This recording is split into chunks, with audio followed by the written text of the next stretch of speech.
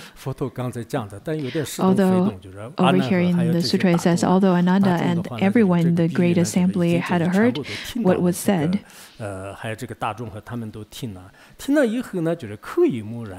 their minds had not yet understood, and so they remained silent. It's like they don't really have anything to say because they can't really process that information.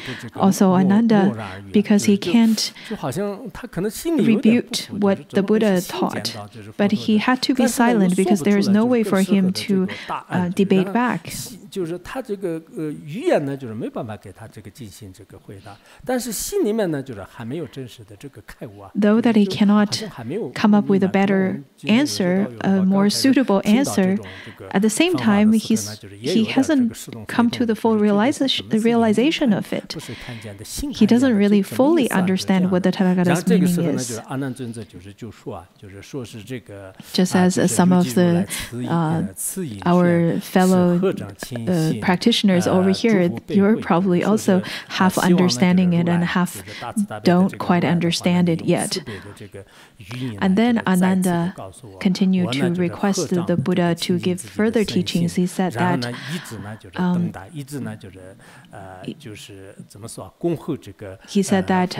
he hopes to hear more of the gentle sounds of the Tathagata's teaching.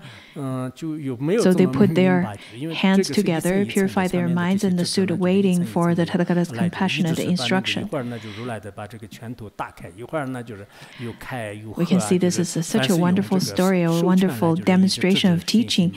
At that time, the Buddha had first curled up his fingers to make the fist and then started to give teachings by asking questions and then give the answers. And then after seeing that Ananda still don't understand, along with the great numbers of people in the assembly, Ananda requested further and saying that, could you maybe tell more? Could you maybe explain a little more?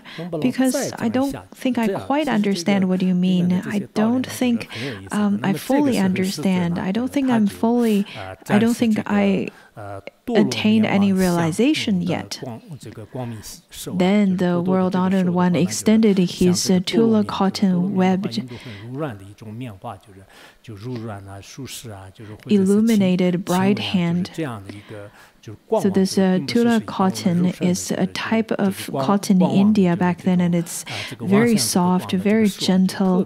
And then when he extended his fingers, the fingers are very soft, really gentle. He opened his five-wheeled fingers and told Ananda and the great assembly. So over here we can see, followed by the whole scene of the teaching situation, the Buddha opened up his feast.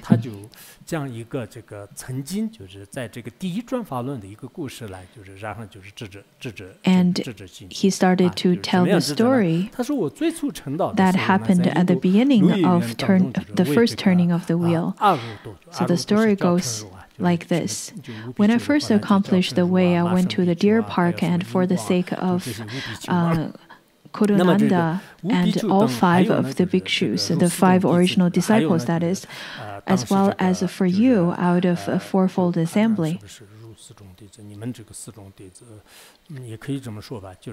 The fourfold assembly,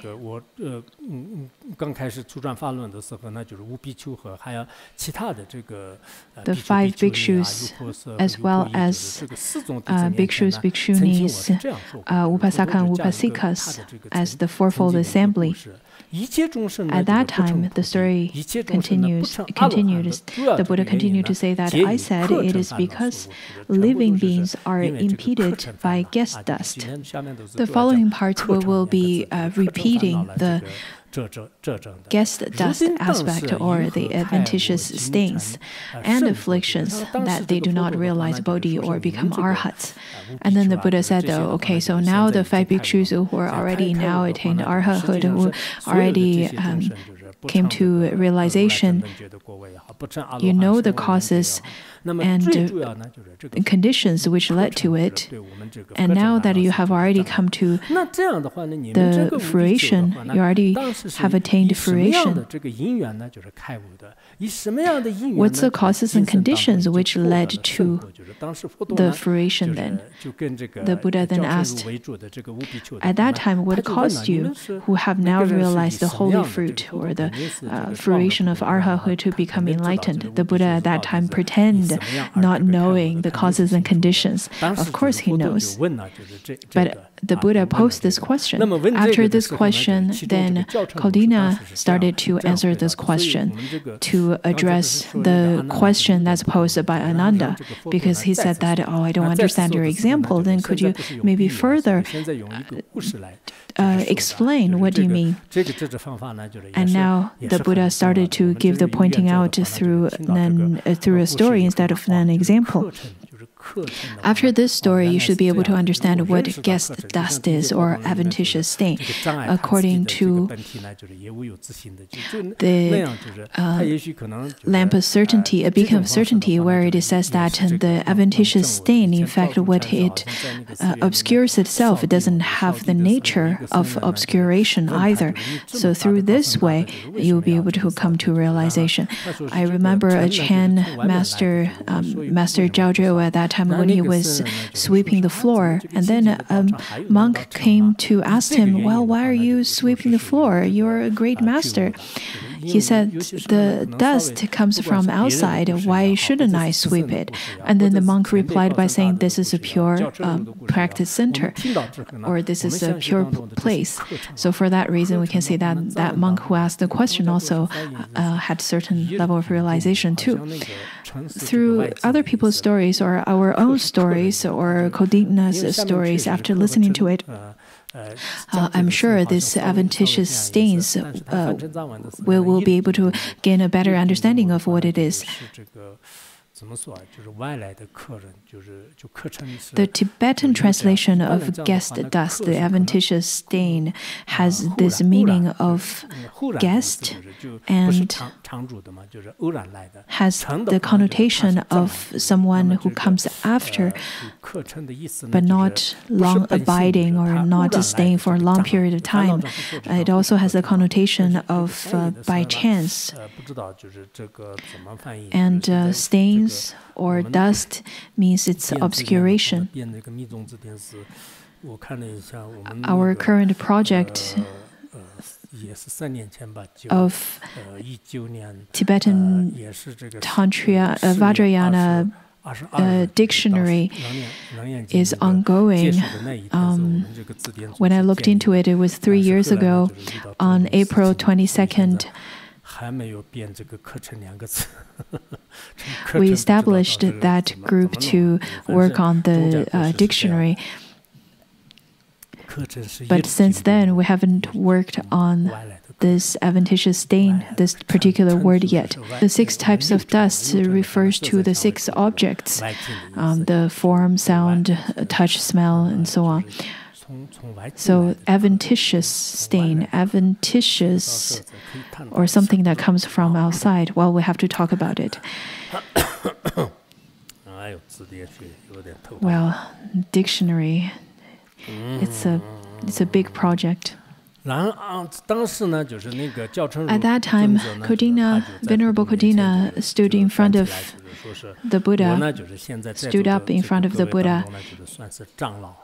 He said that of the elders now present in the great assemblies, only I received the name understanding. In terms of elders, there are the elders of wisdom, and there are the elders of age, and there are the ones who consider themselves as elders.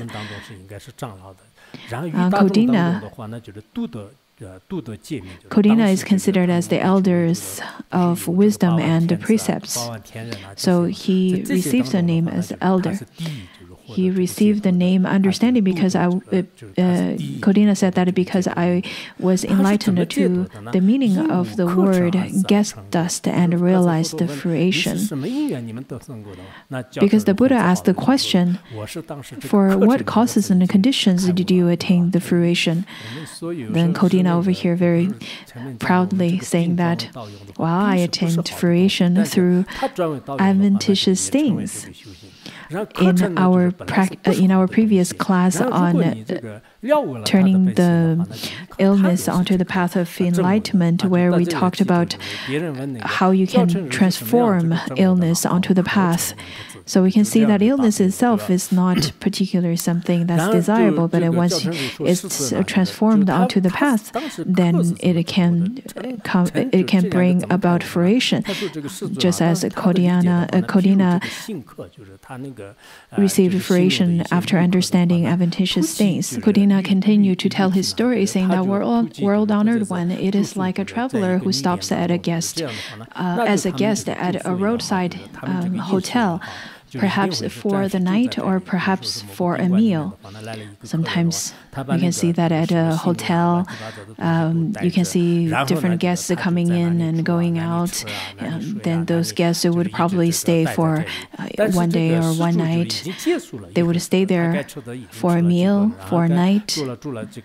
But after a few days or nights, after they don't have any things to do at that place, then they will just continue to on their journey. So when he finished lounging there, or when the meal is finished, he packs his baggage and sets out again. He does not remain there at leisure because he's a guest.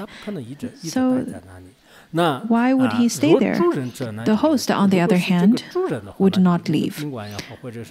The host of hotel, of motel, of wherever the residence is,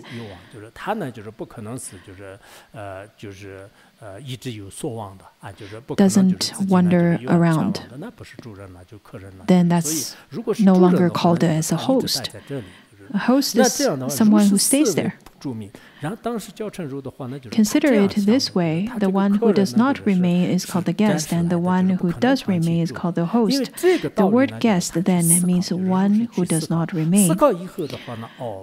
So Kodina then thought in such a way and contemplated for a long time.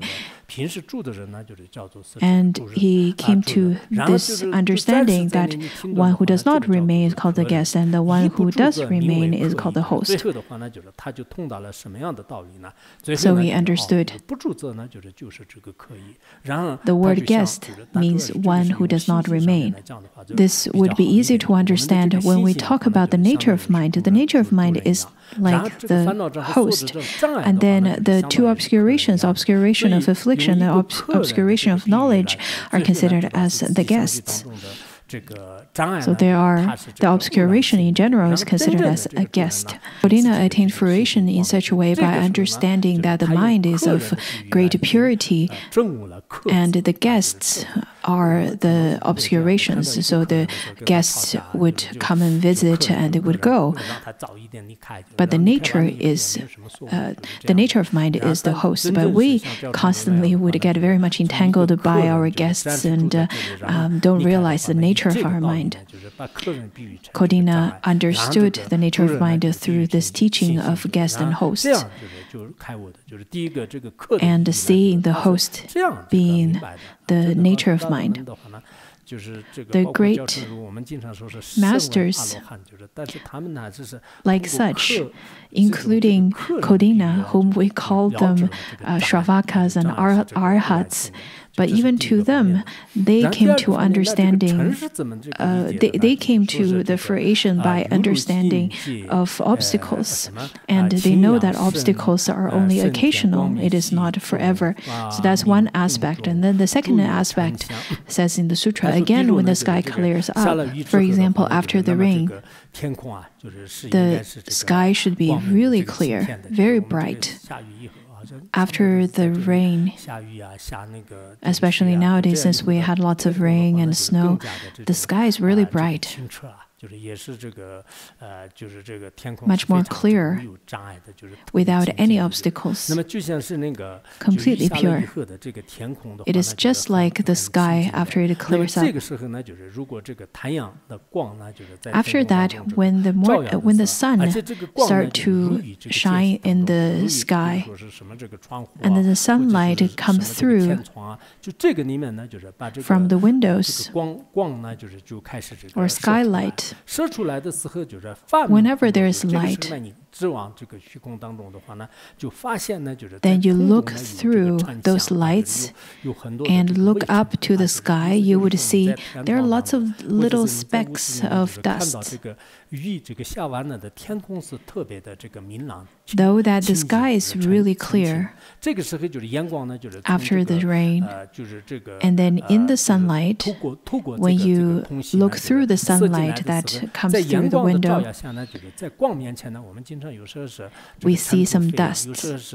Sometimes we see the dust of light, and sometimes we see lots of dust in our environment, and sometimes there are little specks of dust, and those can be perceived under the sunlight. Then at that time, we see that the nature of those dusts are constantly moving, but the sky is always there without any movement. Maybe Kodina at that time had a guest, and then after the guest left, he saw the sunlight, and then he saw the dust that is moving. But the space, the sky is not moving. So the space or sky refers to our mind, the nature of our mind, which is not moving. The adventitious stain, the dust, is moving. But what's not moving is the nature of our mind. So after contemplating upon that, he understood that so the nature of dust is empty. The moving particles are called dust. So that's the meaning of dust.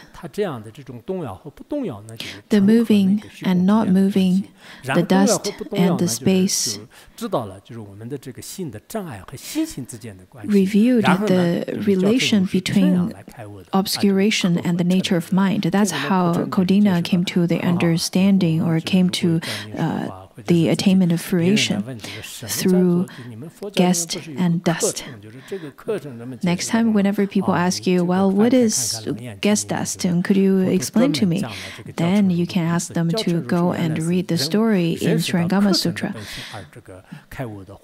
The Buddha specifically then expounded the story of Kodina.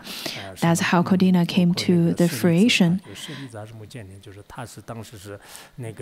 That's how he attained arhathood. Including in the Mahaprajna Paramita Shastra, there are stories of Shariputra and Madhikalayana, and how they came to the attainment of fruition as well. And then the Buddha replied by saying, "So it is, so it is." The Buddha then agreed that is the story, that is the causes and conditions of how Kodina came to the attainment of fruition. Now we finished the second pointing out of the 10 pointing out.